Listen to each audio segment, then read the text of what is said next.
At dahil sa ipinalabas na TRO ng Korte Suprema, hindi na tinalakay sa ika-15 araw ng impeachment trial ni Chief Justice Renato Corona ang mga dollar deposit umano ng punong maestrado.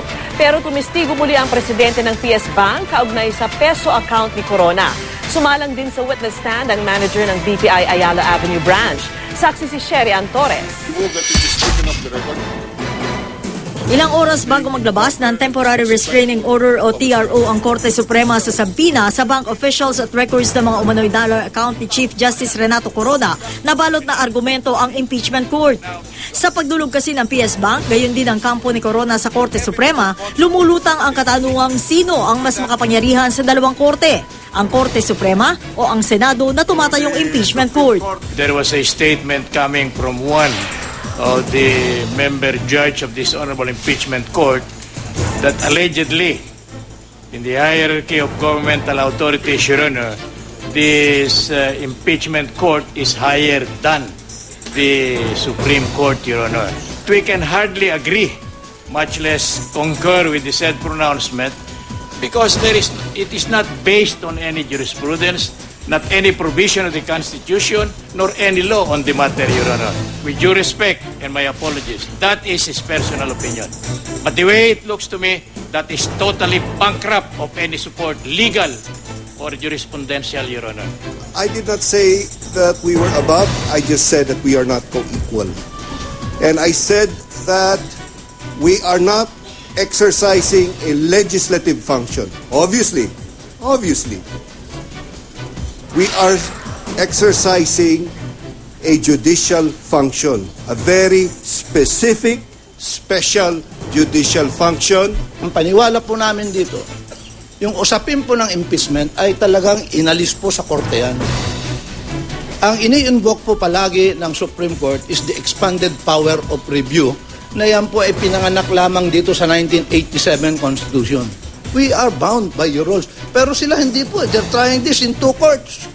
Hindi naman po maganda yun. Pagka nakakuha sila ng pabor dito, thank you, Senador.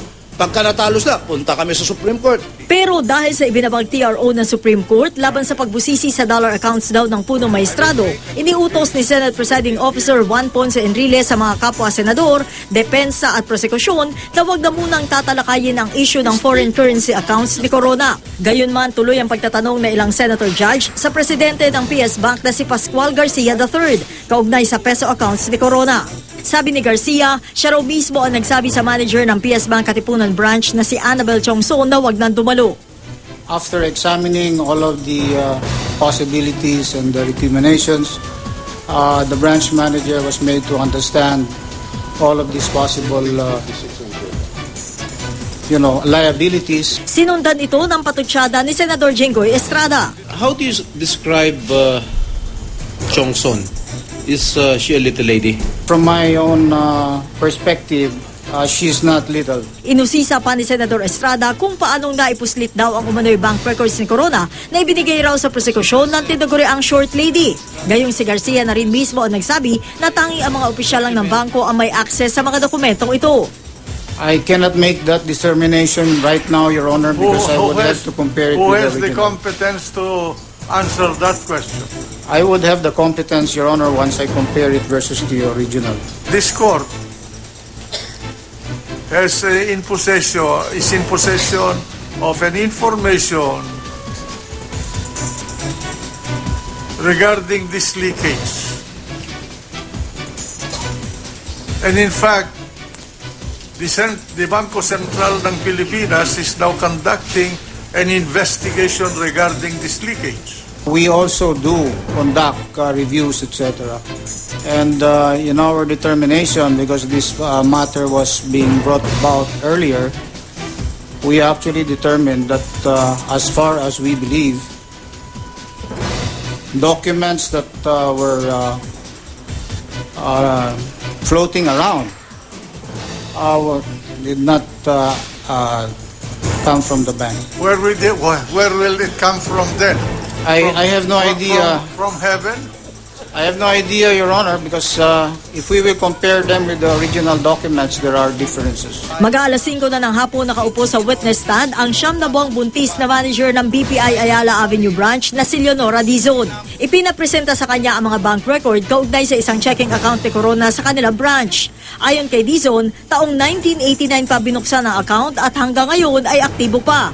Sa kanyang testimonya, gaya na sa presidente ng PS Bank kahapon, lumalabas na higit pa sa nakadeklarang cash and investment sa mga SALN ni Corona ang perang nakaimpok sa checking account ng punong maestrado sa BPI Ayala Avenue.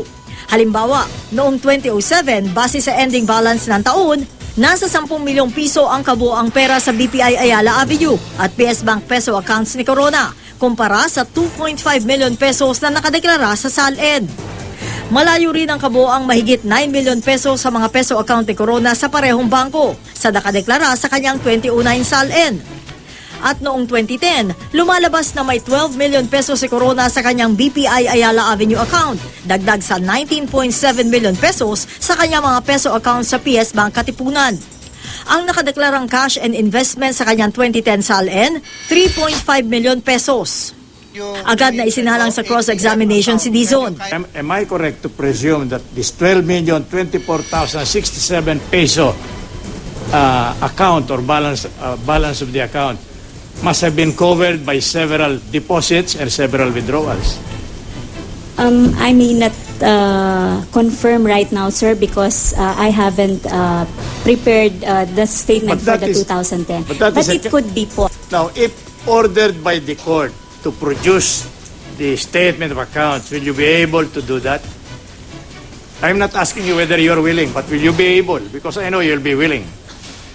Except when you are already somewhere else. Yes, sir.